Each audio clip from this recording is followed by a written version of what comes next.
Islam is grounded in the worst argument I've ever seen offered for anything, right? And this is the main argument of the Quran. So reason number 3, Islam is grounded, is based on a horrible, horrible argument. And we're going to go ahead and call this the argument from literary excellence. This comes from the Quran, and I'll read chapter 2, verses 23 through 24. The Quran says, "And if you are in doubt as to what we have revealed to our servant," now that's us, by the way, right? We're in doubt about. It's not referring to Muslims. It's us who doubt. We're in doubt about whether this revelation actually comes from God, and so the Quran tells us what to do. If you are in doubt as to that which we have revealed to our servant, then produce a chapter like it and call on your witnesses besides Allah if you are truthful. But if you do it not, and never shall you do it, then be on your guard against the fire of which men and stones are the fuel. It is prepared for the unbelievers. So what's the challenge here? If you don't believe this is the word of God, try and produce something as wonderful as a chapter of the Quran. Well, let's go ahead and read a couple of chapters, right? Time is short, but fortunately so are many chapters of the Quran. So I'm going to read 4 chapters of the Quran. There are short ones that are at the end. So these are entire chapters that I'm reading. And the challenge is, can anyone produce anything like one of these? Chapter 108 of the Quran. This is the entire chapter. "Surely we have given you Kawthar. Therefore pray to your Lord and make a sacrifice. Surely your enemy is the one who shall be without posterity." No one can produce anything like that, Sam, according to the Quran.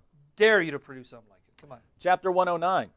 "Say, O unbelievers, I do not serve that which you serve, nor do you serve him whom I serve, nor am I going to serve that which you serve, nor are you going to serve him whom I serve. You shall have your religion, and I shall have my religion." That is so amazing and so wonderful, Sam, that we're supposed to recognize, wow, no one could produce something like that. This must be from God. Let's read another. Chapter 110. I'm just reading them in order here. Chapter 110. "When there comes the help of Allah and the victory, and you see men entering the religion of Allah in companies, then celebrate the praise of your Lord and ask His forgiveness. Surely He is oft returning to mercy." No one can produce anything like that. It's humanly impossible to write something like that. Surah 111. "Perdition overtake both hands of Abu Lahab, and he will perish. His wealth and what he earns will not avail him. He shall soon burn in fire that flames, and his wife, the bearer of fuel, upon her neck a halter of strongly twisted rope." No one could ever write something like that. Never. That's the challenge of Never. the Quran. I challenge you. And if you can write something like that, then you can reject the Quran. Now notice, if we took this argument seriously, namely, if you can't write something like this, it must be from God. One, we'd have to say that Shakespeare is a prophet, because I can't write something like Romeo and Juliet. We'd have to say Quentin Tarantino's movies are the inspired movies of God. I can't write movies like Quentin Tarantino. Mozart's music has to be the inspired music of God. Eminem has to be the rap music of God, because I can't write raps like Eminem. This is a ridiculous argument, ladies and gentlemen. But here Muslims will try and defend it and say, but in the Arabic it somehow works. No, it doesn't. What is this in English?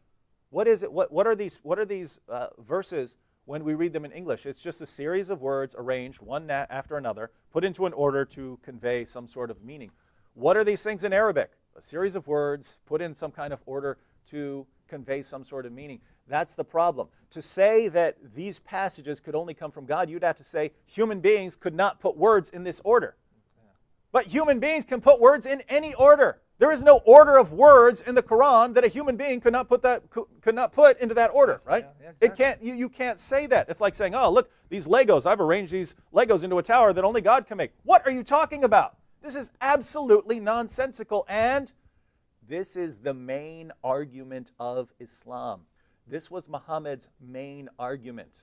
When he was challenged, this was his greatest proof that he's a prophet. That didn't work very well. He got several dozen followers, but he didn't have the massive numbers that he got later when he turned to other means. Exactly. When he turned to other means of winning converts.